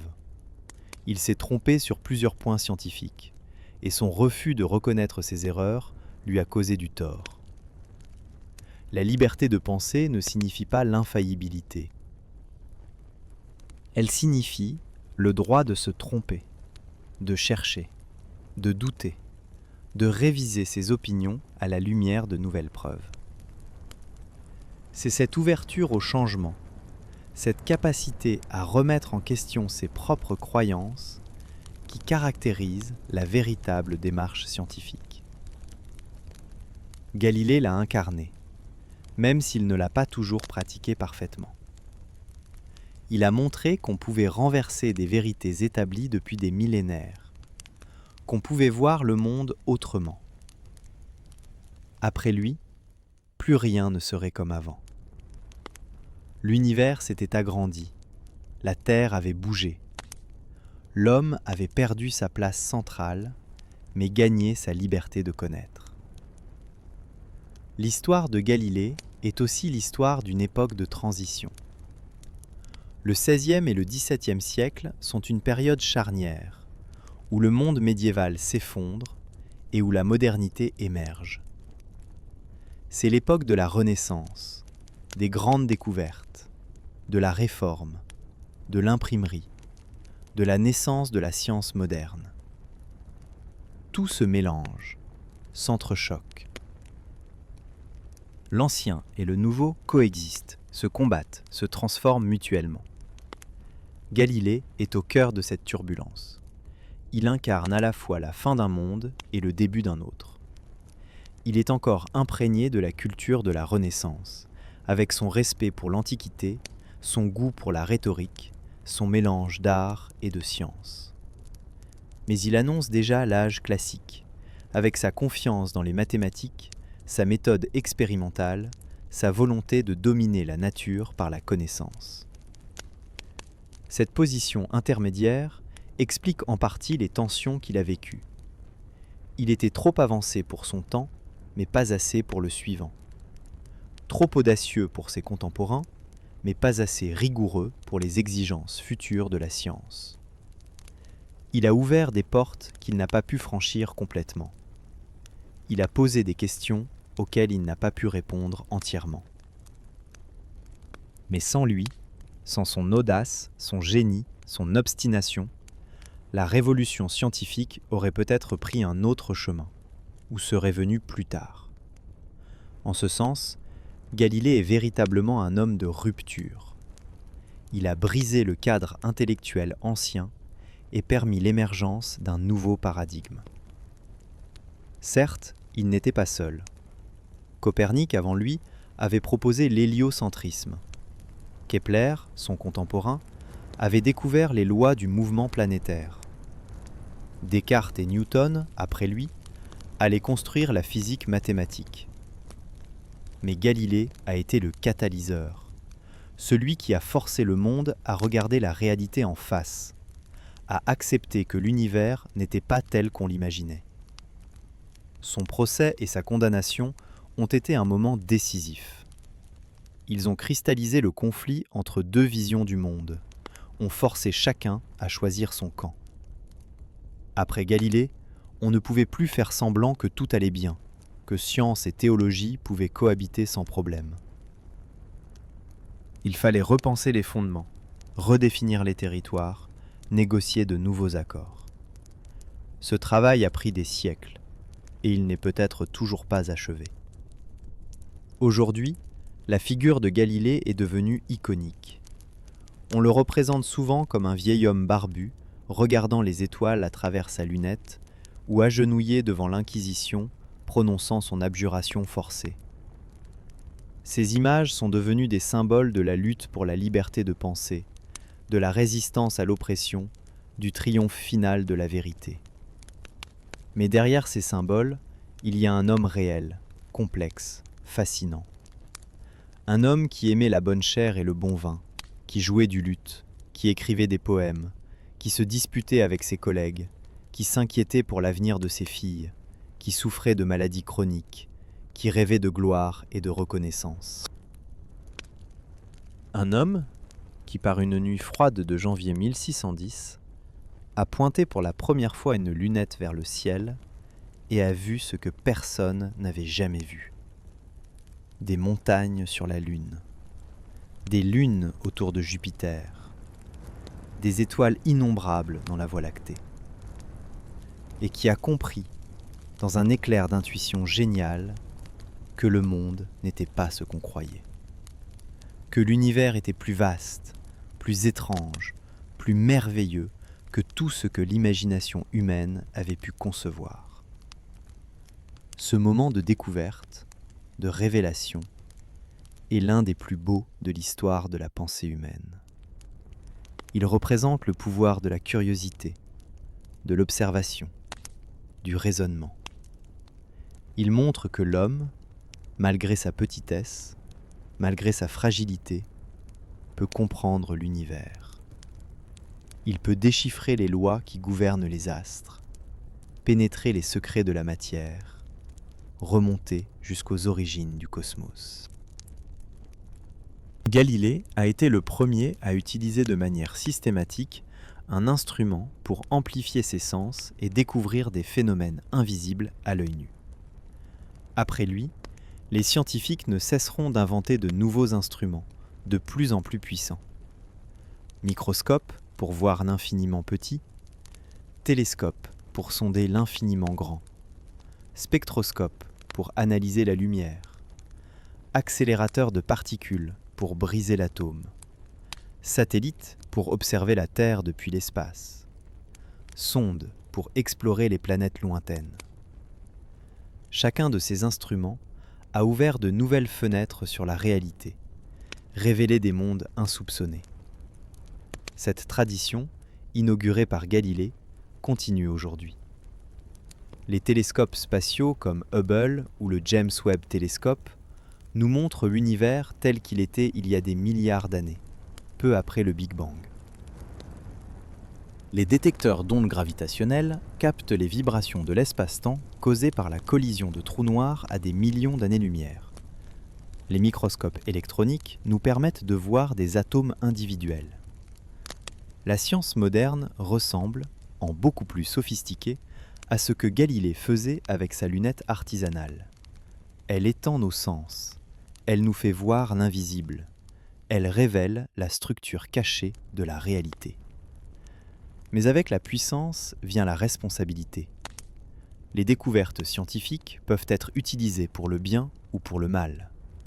La bombe atomique, le changement climatique, les manipulations génétiques, l'intelligence artificielle, tous ces développements posent des questions éthiques redoutables. Galilée n'a pas eu à affronter ces dilemmes. La science de son époque était encore relativement innocente. Elle cherchait à comprendre, pas à transformer. Elle n'avait pas encore le pouvoir de détruire le monde. Aujourd'hui, nous sommes dans une situation différente. La science nous donne un pouvoir immense sur la nature, sur la vie, sur nous-mêmes. Ce pouvoir est vertigineux et il fait peur. Il soulève des questions que Galilée n'aurait jamais imaginées. Avons-nous le droit de modifier le génome humain ? Devons-nous terraformer d'autres planètes ? Comment gérer les risques existentiels liés aux nouvelles technologies ? Ces questions n'ont pas de réponse facile. Elles exigent un dialogue entre science, philosophie, éthique, politique. Elles exigent que nous réfléchissions collectivement aux valeurs qui doivent guider l'usage de nos connaissances. Elles exigent en somme que nous soyons aussi sages que nous sommes intelligents. Galilée nous a montré comment être intelligent. Il nous a appris à observer, à mesurer, à calculer, à vérifier. Mais il ne nous a pas appris à être sages. Cette sagesse, nous devons la chercher ailleurs, dans d'autres traditions de pensée, dans la philosophie, dans l'éthique, dans la réflexion sur le sens de la vie humaine. C'est peut-être là que le dialogue entre science et religion pourrait retrouver une pertinence. Non pas pour que la religion dicte à la science ce qu'elle doit découvrir, mais pour que la religion, ou plus largement la tradition humaniste, aide l'humanité à réfléchir sur les fins, sur les valeurs, sur ce qui mérite d'être poursuivi. La science dit ce qui est possible. L'éthique doit dire ce qui est souhaitable. Et cette distinction, Galilée l'aurait probablement approuvée. En fin de compte, l'histoire de Galilée est une histoire inachevée. Elle continue de résonner dans notre présent, de nourrir nos débats, de stimuler notre imagination. Chaque génération réinterprète Galilée à sa manière, y trouve des leçons différentes, y projette ses propres préoccupations. Pour les Lumières, il était le héros de la raison contre l'obscurantisme. Pour le XIXe siècle positiviste, il était le fondateur de la méthode scientifique. Pour le XXe siècle, après les horreurs des guerres mondiales et les dérives de la technologie, il est devenu une figure plus ambiguë, symbole à la fois de la puissance et des limites de la science. Pour nous, au XXIe siècle, Galilée peut représenter le courage de penser par soi-même, de remettre en question les certitudes établies, de chercher la vérité même quand elle dérange. Mais il peut aussi nous rappeler la fragilité de cette quête, les obstacles qu'elle rencontre, les sacrifices qu'elle exige. L'abjuration de Galilée, ce moment où il s'est agenouillé et a renié ce qu'il savait être vrai, reste une image troublante. Certains y voient une capitulation honteuse, d'autres, une ruse nécessaire pour sauver sa vie et pouvoir continuer ses travaux. D'autres encore, une tragédie, le symbole de l'impuissance de l'individu face à des forces qui le dépassent. Peut-être est-ce tout cela à la fois. Peut-être n'y a-t-il pas de réponse simple. Peut-être que chacun, placé dans la même situation, devrait-il se demander « Qu'aurais-je fait ? Aurais-je eu le courage de refuser, de mourir en martyr pour mes idées ? Ou aurais-je cédé, comme Galilée, en espérant que la vérité finirait par triompher d'elle-même ?» Ces questions sont inconfortables. Elles nous forcent à confronter notre propre lâcheté potentielle, nos propres compromis, nos propres reniements. Nous aimerions tous penser que nous aurions été des héros. Mais l'histoire de Galilée nous rappelle que l'héroïsme est difficile, que le prix de l'intégrité peut être très élevé, que même les plus grands esprits peuvent fléchir sous la pression. Et pourtant, malgré son abjuration, Galilée n'a pas été vaincu. L'Inquisition a gagné la bataille, mais perdu la guerre. Le dialogue a continué de circuler, de convaincre, de transformer les esprits. Les découvertes de Galilée n'ont pas pu être effacées. La Terre a continué de tourner, indifférente aux décrets des hommes. La vérité, comme on l'a souvent dit, finit toujours par triompher. Mais cette formule est trop simple, trop optimiste. La vérité ne triomphe pas d'elle-même. Elle a besoin d'être défendue, argumentée, transmise. Elle a besoin de gens qui acceptent de prendre des risques pour elle. Elle a besoin de Galilée et de tous ceux qui, après lui, ont continué le combat. Aujourd'hui, dans un monde saturé d'informations et de désinformations, où les faits sont contestés et où la vérité elle-même est devenue une notion controversée, l'héritage de Galilée est plus important que jamais. Il nous rappelle qu'il existe une réalité objective, indépendante de nos croyances et de nos désirs. Il nous rappelle que cette réalité peut être connue, au moins en partie, par l'observation et le raisonnement. Il nous rappelle que la science n'est pas une opinion parmi d'autres, mais une méthode rigoureuse pour distinguer le vrai du faux. Cela ne signifie pas que la science a réponse à tout. cela ne signifie pas qu'elle est infaillible. Cela ne signifie pas qu'elle doit remplacer tous les autres modes de pensée. Mais cela signifie qu'elle a sa place, qu'elle a sa valeur, qu'elle mérite notre respect et notre soutien. L'affaire Galilée nous enseigne aussi l'importance de la liberté intellectuelle. Une société qui emprisonne ses penseurs, qui censure ses scientifiques, qui punit la dissidence intellectuelle, est une société qui se condamne à la stagnation. Les idées nouvelles sont souvent dérangeantes, inconfortables, menaçantes pour l'ordre établi. Mais c'est précisément de ces idées que vient le progrès, le changement, le renouvellement. Bien sûr, toutes les idées nouvelles ne sont pas bonnes.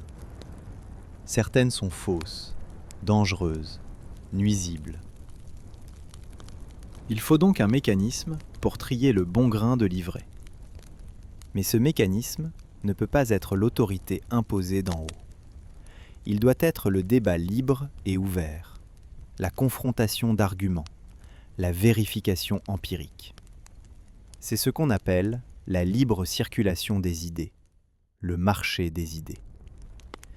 C'est un principe fragile, souvent menacé, mais essentiel pour toute société qui aspire au progrès et à la vérité. Galilée a contribué à établir ce principe, même si c'était malgré lui. Son procès a montré les dangers de la censure intellectuelle. Il a montré qu'on ne peut pas étouffer la vérité indéfiniment. Il a montré que les idées, une fois lâchées dans le monde, prennent leur propre vie et échappent au contrôle de ceux qui voudraient les supprimer. C'est une leçon que tous les régimes autoritaires ont dû apprendre, souvent à leurs dépens. On peut brûler des livres, emprisonner des dissidents, contrôler les médias. Mais on ne peut pas empêcher les gens de penser, de douter, de chercher. L'esprit humain est rebelle, curieux, inventif. Il trouve toujours des moyens de contourner les obstacles, de défier l'autorité, de poursuivre sa quête de vérité. Cette résilience de la pensée humaine est peut-être le message le plus réconfortant de l'histoire de Galilée. Même dans les pires conditions, même face aux menaces les plus terribles, il y aura toujours des gens pour chercher, pour questionner, pour résister. Il y aura toujours des Galilées. Mais il faut aussi reconnaître que Galilée a eu de la chance. Il a été condamné, mais pas exécuté. Il a été mis en résidence surveillée, mais pas jeté dans un cachot. Il a pu continuer à travailler, à écrire, à enseigner. D'autres n'ont pas eu cette chance. Giordano Bruno a été brûlé vif. Miguel Servet, le médecin espagnol, a été brûlé par les calvinistes à Genève. Tommaso Campanella a passé 27 ans en prison. La liste des martyrs de la pensée libre est longue et douloureuse. Nous ne devons jamais oublier ces victimes. Elles nous rappellent le prix que certains ont dû payer pour que nous puissions, aujourd'hui, penser librement. Elles nous rappellent que la liberté n'est jamais acquise définitivement, qu'elle doit être défendue constamment contre ceux qui voudraient la supprimer. Et cette menace existe encore. Dans de nombreux pays du monde, des scientifiques, des intellectuels, des journalistes sont persécutés pour avoir dit la vérité. Ils sont emprisonnés, torturés, assassinés. Les méthodes ont changé, mais le fond du problème reste le même. Le conflit entre le pouvoir et la vérité, entre l'autorité et la liberté, entre la conformité et la dissidence. Face à ces menaces, l'exemple de Galilée reste pertinent. Il nous montre qu'il est possible de résister, de survivre, de transmettre ses idées malgré l'oppression. Il nous montre aussi les limites de la résistance individuelle et l'importance du soutien collectif. Galilée a survécu en partie parce qu'il avait des protecteurs, des disciples, des admirateurs. Il n'était pas complètement seul. Cette dimension collective de la science est souvent oubliée. On aime célébrer les génies solitaires, les héros individuels. Mais la science est fondamentalement une entreprise collective. Elle repose sur l'accumulation de connaissances, sur le dialogue entre chercheurs, sur la transmission de génération en génération. Galilée s'appuyait sur Copernic, qui s'appuyait sur les astronomes arabes médiévaux, qui s'appuyait sur Ptolémée, qui s'appuyait sur les Grecs anciens. Et après Galilée, Newton, puis Einstein, puis tous les scientifiques modernes. C'est une chaîne ininterrompue, où chaque maillon ajoute sa contribution. Cette continuité est réconfortante. Elle signifie qu'aucune défaite n'est définitive, qu'aucune victoire n'est complète. L'Inquisition a pu faire taire Galilée temporairement, mais elle n'a pas pu arrêter le mouvement qu'il avait lancé. La science a continué d'avancer, inexorablement, transformant le monde, changeant notre compréhension de l'univers et de nous-mêmes.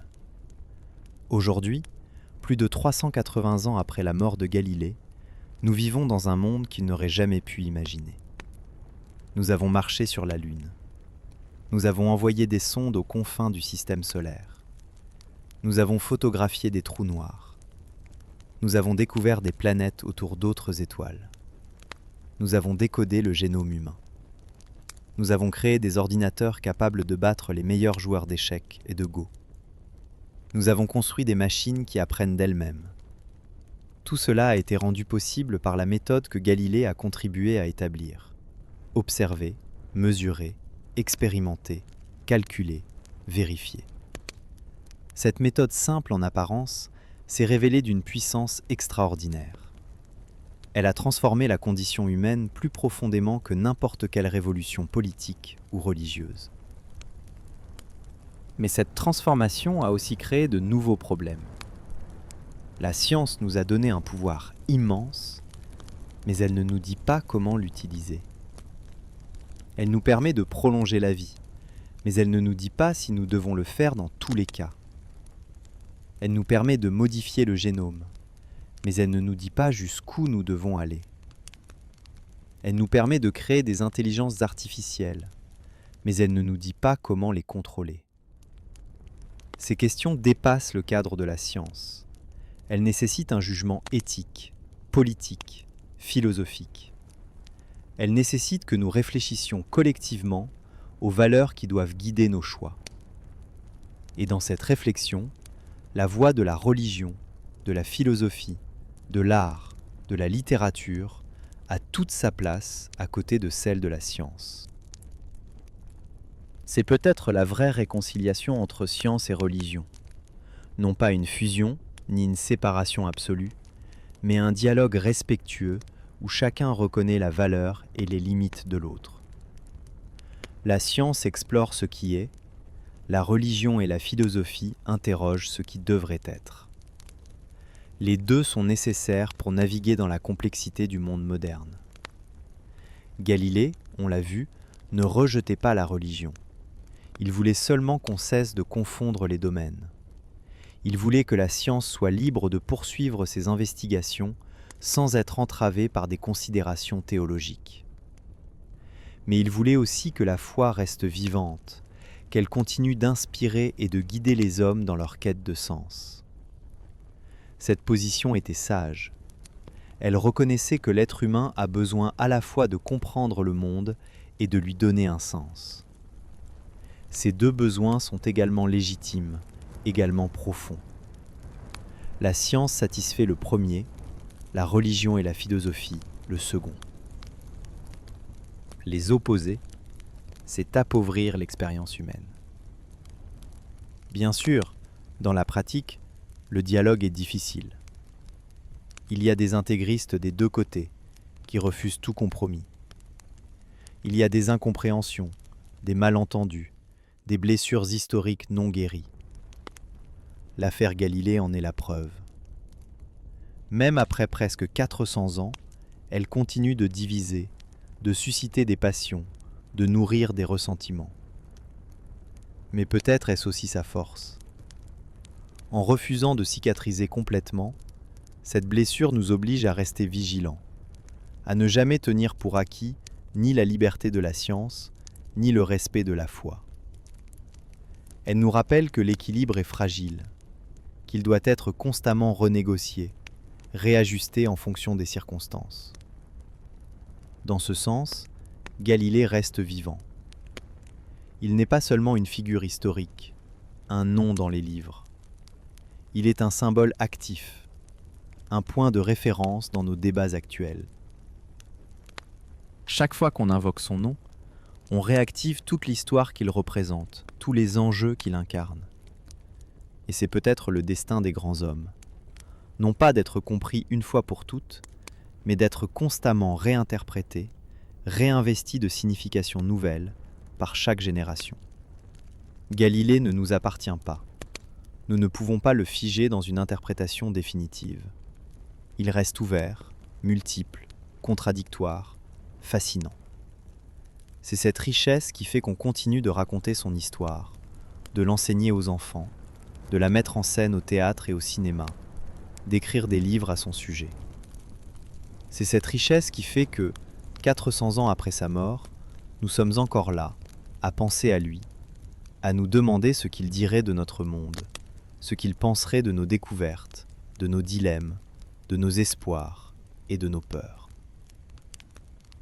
Galilée regardait les étoiles avec sa lunette artisanale et découvrait que l'univers était infiniment plus grand et plus complexe qu'on ne le croyait. Nous regardons l'univers avec nos télescopes géants et nos sondes spatiales, et nous découvrons qu'il est encore plus vaste, plus ancien, plus mystérieux que Galilée n'aurait jamais pu l'imaginer. Nous avons découvert que l'univers a 14 milliards d'années, qu'il contient des centaines de milliards de galaxies, qu'il est en expansion accélérée, que la majeure partie de sa matière et de son énergie est invisible et inconnue. Face à cette immensité, nous ressentons peut-être la même émotion que Galilée ressentait en observant pour la première fois les lunes de Jupiter. Un mélange de vertige, d'émerveillement, de petitesse. Nous réalisons notre insignifiance cosmique et en même temps notre grandeur. Car si nous sommes infiniment petits dans l'univers, nous sommes aussi les seuls êtres, à notre connaissance, capables de comprendre cet univers, de le mesurer, de l'explorer, de nous émerveiller devant sa beauté et sa complexité. C'est peut-être le plus grand héritage de Galilée. Nous avoir montré que l'univers peut être compris, que l'homme, malgré ses limites, peut déchiffrer les lois de la nature. Cette confiance dans le pouvoir de la raison humaine, cette foi dans la possibilité de la connaissance, c'est ce qui anime encore aujourd'hui les scientifiques du monde entier. Chaque fois qu'un astronome pointe un télescope vers une étoile lointaine, chaque fois qu'un physicien analyse les données d'un accélérateur de particules, chaque fois qu'un biologiste observe une cellule au microscope, ils poursuivent le travail commencé par Galilée. Ils continuent de lire le grand livre de la nature, écrit, comme le disait Galilée, en langage mathématique. Et ce livre n'a pas de fin. Chaque réponse soulève de nouvelles questions. Chaque découverte ouvre de nouveaux mystères. Plus nous apprenons, plus nous réalisons l'étendue de notre ignorance. Mais loin d'être décourageant, cela est excitant. Cela signifie qu'il y aura toujours de nouvelles frontières à explorer, de nouvelles énigmes à résoudre, de nouvelles merveilles à découvrir. Galilée a ouvert une porte. Il nous a invités à franchir le seuil, à entrer dans un monde nouveau où la vérité se découvre par l'observation et le raisonnement, pas par l'autorité et la tradition. Nous avons franchi cette porte et nous ne pouvons plus revenir en arrière. Nous sommes engagés dans cette aventure de la connaissance, avec tous ses risques et toutes ses promesses. C'est une aventure qui nous a déjà menés loin. Elle nous a fait quitter la Terre, explorer le système solaire, regarder jusqu'aux confins de l'univers observable. Elle nous a fait plonger dans l'infiniment petit, découvrir les atomes, les particules subatomiques, les quarks et les gluons.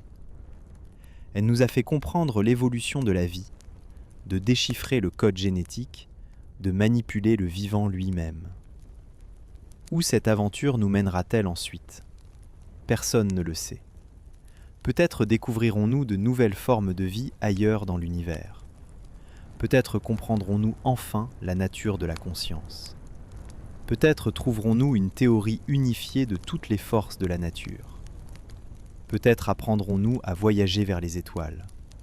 Ou peut-être découvrirons-nous des choses que nous ne pouvons même pas imaginer aujourd'hui, tout comme Galilée ne pouvait pas imaginer les trous noirs ou la mécanique quantique. Ce qui est sûr, c'est que l'esprit de curiosité et d'exploration que Galilée incarnait continuera de nous guider. Tant qu'il y aura des êtres humains pour lever les yeux vers le ciel et se demander ce qui se cache derrière les étoiles, tant qu'il y aura des esprits assez audacieux pour remettre en question les certitudes établies et chercher de nouvelles vérités, l'héritage de Galilée sera vivant. Et peut-être que, quelque part dans l'univers, une autre civilisation suit un chemin similaire. Peut-être qu'un autre Galilée, sur une planète lointaine, pointe son propre télescope vers son propre ciel et découvre les mêmes vérités. Peut-être que l'aventure de la connaissance n'est pas unique à l'humanité, mais universelle, inscrite dans la structure même de l'univers intelligent. C'est une pensée vertigineuse, mais aussi réconfortante. Elle suggère que nous ne sommes pas seuls, que notre quête de vérité fait partie d'un mouvement cosmique plus vaste, que la connaissance elle-même est peut-être une propriété fondamentale de l'univers conscient. Galilée ne pouvait pas savoir tout cela. Il ne savait même pas si d'autres planètes existaient au-delà du système solaire. Mais il a posé les fondations sur lesquelles nous construisons aujourd'hui. Il a montré le chemin. Il nous a donné les outils conceptuels et méthodologiques pour continuer l'exploration. Et maintenant, alors que la nuit tombe sur notre récit, alors que nous approchons de la fin de cette longue histoire, il est temps de revenir au début, à ce moment où un homme vieillissant, à genoux devant ses juges, a dû renier ce qu'il savait être vrai. Ce moment de défaite apparente, qui était en réalité une victoire cachée. Car même en abjurant, Galilée savait que la Terre continuait de tourner. Même en cédant à la force, il gardait intact le noyau de sa conviction. Et c'est peut-être la leçon ultime de son histoire. On peut nous forcer à dire ce que nous ne croyons pas, mais on ne peut pas nous forcer à le croire vraiment. On peut briser notre corps, mais pas notre esprit. On peut nous faire taire temporairement, mais pas définitivement. Car la vérité, tôt ou tard, finit toujours par se faire entendre. Galilée est mort il y a presque 400 ans, mais sa voix résonne encore. Elle résonne dans chaque télescope pointé vers le ciel, dans chaque expérience menée dans un laboratoire, dans chaque équation écrite sur un tableau noir. Elle résonne dans le courage de tous ceux qui osent penser différemment, qui refusent de se soumettre au conformisme intellectuel, qui poursuivent leur quête de vérité malgré les obstacles. Et pourtant elle tourne. Ces mots, qu'il n'a probablement jamais prononcés, sont devenus son épitaphe. Il résume toute sa vie, tout son combat. Face à l'autorité qui voulait imposer sa version de la réalité, Galilée a maintenu, au fond de lui, sa propre vision. Face au pouvoir qui voulait le faire plier, il a gardé droite son intégrité intérieure. Face à la menace, il a choisi la vie et la possibilité de continuer son œuvre. Était-ce de la lâcheté ou de la sagesse? Du compromis ou de la résistance? De la faiblesse ou de la force? Ces questions resteront probablement sans réponse définitive. Chacun jugera selon ses propres valeurs, selon sa propre expérience de la vie et de ses compromis nécessaires. Ce qui est certain, c'est que Galilée a survécu à ses juges. Son œuvre a survécu à l'Inquisition. Sa vision du cosmos a survécu aux décrets de l'Église. Et aujourd'hui, personne ne doute plus que la Terre tourne autour du Soleil. Personne ne doute plus que l'univers est vaste, ancien, régi par des lois naturelles que nous pouvons découvrir et comprendre. Dans ce sens, Galilée a gagné. Sa défaite temporaire s'est transformée en victoire durable. Son abjuration forcée n'a été qu'un épisode dans une bataille beaucoup plus longue, une bataille qu'il a finalement remportée. Pas de son vivant, pas dans la gloire et la reconnaissance immédiate qu'il espérait. Mais après sa mort, quand l'histoire a rendu son jugement. Et ce jugement est clair. Galilée n'était pas un hérétique. Il était un visionnaire. Il n'était pas un ennemi de la foi. Il était un chercheur de vérité. Il n'était pas un danger pour la société. Il était l'un de ses plus grands bienfaiteurs, un homme qui a agrandi l'horizon de la connaissance humaine et ouvert la voie à la science moderne. Son histoire nous accompagne encore. Elle nous inspire, nous met au défi, nous interroge. Elle nous rappelle que le progrès n'est jamais linéaire, qu'il rencontre toujours des obstacles, que chaque avancée se paie au prix de luttes et de sacrifices. Mais elle nous rappelle aussi que ces luttes en valent la peine, que la vérité mérite qu'on se batte pour elle, que la connaissance est l'une des plus nobles aspirations de l'esprit humain. Alors, regardons le ciel comme Galilée le regardait, avec curiosité, avec émerveillement, avec l'espoir de comprendre. Osons poser des questions, remettre en cause les certitudes, explorer l'inconnu. Osons être des Galilées dans nos propres vies, dans nos propres domaines, avec notre propre courage et nos propres limites. Car c'est ainsi que l'humanité avance, pas par des bonds spectaculaires, mais par l'accumulation patiente de petites découvertes, de petites audaces, de petits refus de se soumettre à l'ignorance et au conformisme.